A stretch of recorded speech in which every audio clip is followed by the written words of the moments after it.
तीर एक कमान, एक तीर एक कमान। सर्वप्रथम हमारे पुरखों को नमन करता हूं।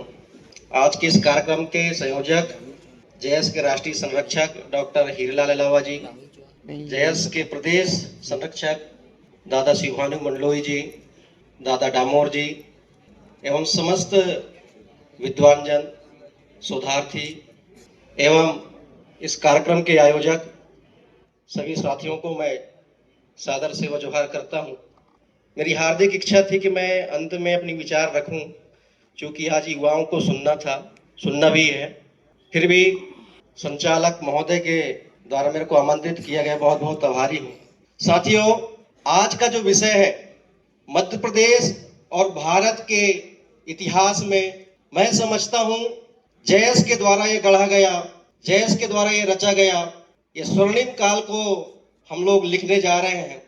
इतिहास में अगर हम देखें तो आदिवासी समाज की बात रखने के लिए ऐसे बहुत सारे संस्थान हैं जो काम कर रहे हैं, लेकिन भारत के जो विभिन्न जो जातियां हैं, जो आदिवासी समुदाय से आते हैं, उन आदिवासियों के बीच में जो जेएस है, जय आदिवासी युवा शक्ति, चाहे कोई भी जाति का व्यक्ति हो, सभी के बीच पहुंचकर जेएस काम कर रही है।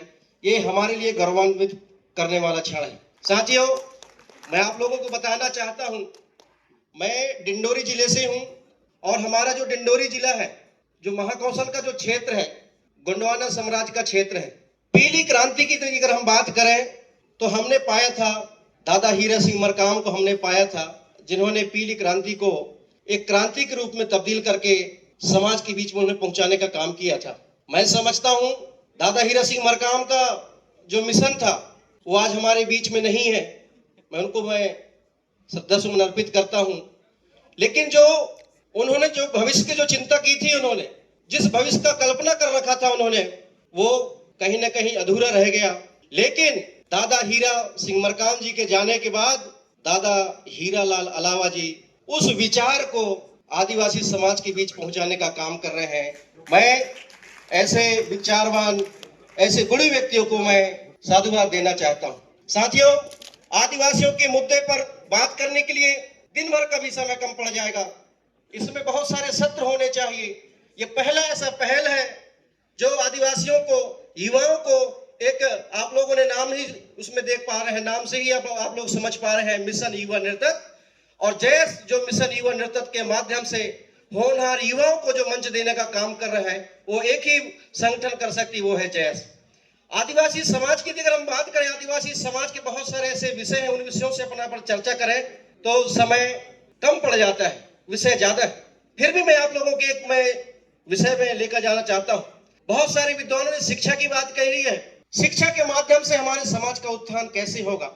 आज के समय में जो सरकार है, उस सरकार के षड्यंत्रकारी जो रचना है, जो षड्यंत्र है, उस षड्यंत्र से आदिवासी समाज को शिक्षा से वंचित करने का एक सुनियोजित तरीके से गढ़ा गया एक प्रयास जारी है। मैं आपको बताना चाहता हूं, सरकार आदिवासी समाज के उत्थान के लिए छात्रवृत्ति की योजना लेके आती है।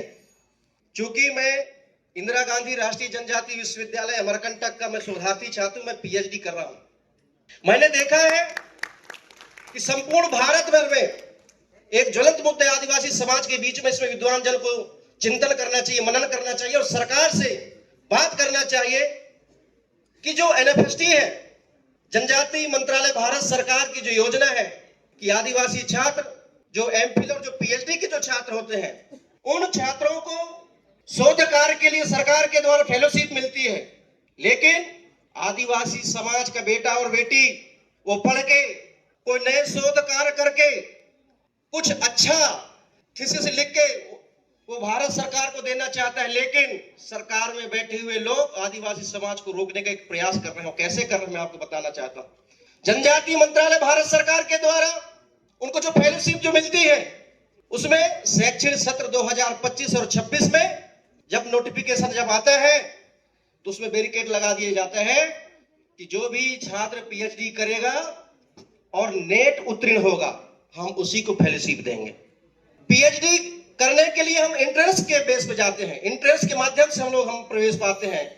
लेकिन जो नेट उत्तीर्ण होगा उसी को फेलोशिप मिलेगी। जो 36 वर्ष का उम्र जिसका उम्र कम होगा उसको फेलोशिप मिलेगी। हमारा आदिवासी समाज आप सब जानते हैं, हमको बाद में अवसर मिलता है, बाद में मौका मिलता है। किसी को 22 साल में पीएचडी करने का अवसर मिलता है, किसी को 35 साल में पीएचडी करने का अवसर मिलता है, किसी को 30 साल में अवसर मिलता है, किसी को 40 वर्ष में अवसर मिलता है। लेकिन सरकार जानबूझकर ये नियम बना रही है कि जो आदिवासी समाज का बेटा बेटी होंगे 36 वर्ष के ऊपर के अगर जो उम्र जो कंप्लीट करके जो पीएचडी करेंगे उसको हम फेलोशिप नहीं देंगे। इसका मतलब यह है, मैं तो इस सदन के माध्यम से सरकार की घोर निंदा करता हूं कि जो होनहार जो छात्र हैं, आदिवासी समाज का जो बेटा बेटी है, जो हायर एजुकेशन में अपना योगदान देना चाहते हैं, उनको फेलोशिप देकर आदिवासी समाज को शिक्षा से वंचित करना चाहते हैं। इस प्रकार की गलत जो नीतियां सरकार के माध्यम से हमारे लोगों को रोकने का जो प्रयास की जा रही है, जैन संगठन तमाम जो बुद्धिजीवी वर्ग है उनसे आग्रह करता हूं इसका विरोध होना चाहिए। जब हम विरोध अगर नहीं करेंगे तो हमारा जो छात्र संसद है वो सफल नहीं हो पाएगा। सरकार की नीतियां यदि अगर समाज के हित में, राष्ट्र के हित में अगर गलत है तो उसका निंदा होनी चाहिए। इस मंच के माध्यम से कहना चाहता हूं।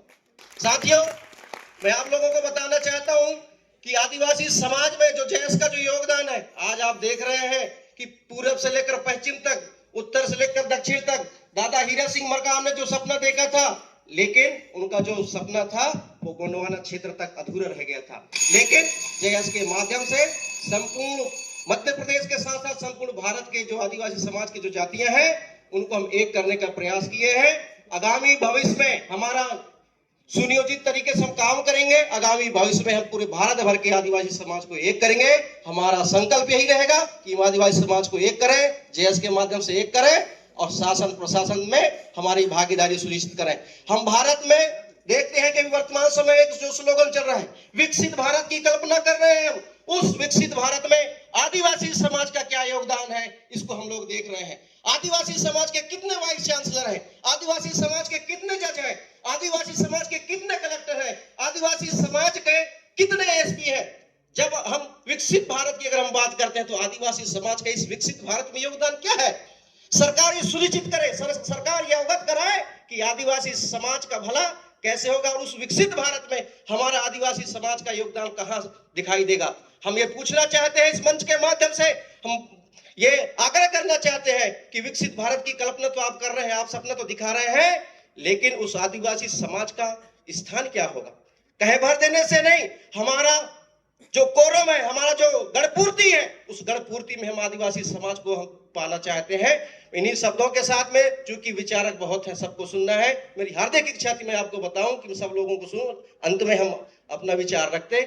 और बहुत अच्छा आप लोगों ने कार्यक्रम को ऑर्गेनाइज किया है और नए नए जो युवा शक्ति हैं उनके विचार सुनने के लिए मिल रहा है। आप ही हमारे समाज की पूंजी है, ये जैस की पूंजी है, आपके विचार प्रशंसनीय है। हम भविष्य में एक साथ मिलकर और अच्छा करेंगे। बहुत बहुत धन्यवाद।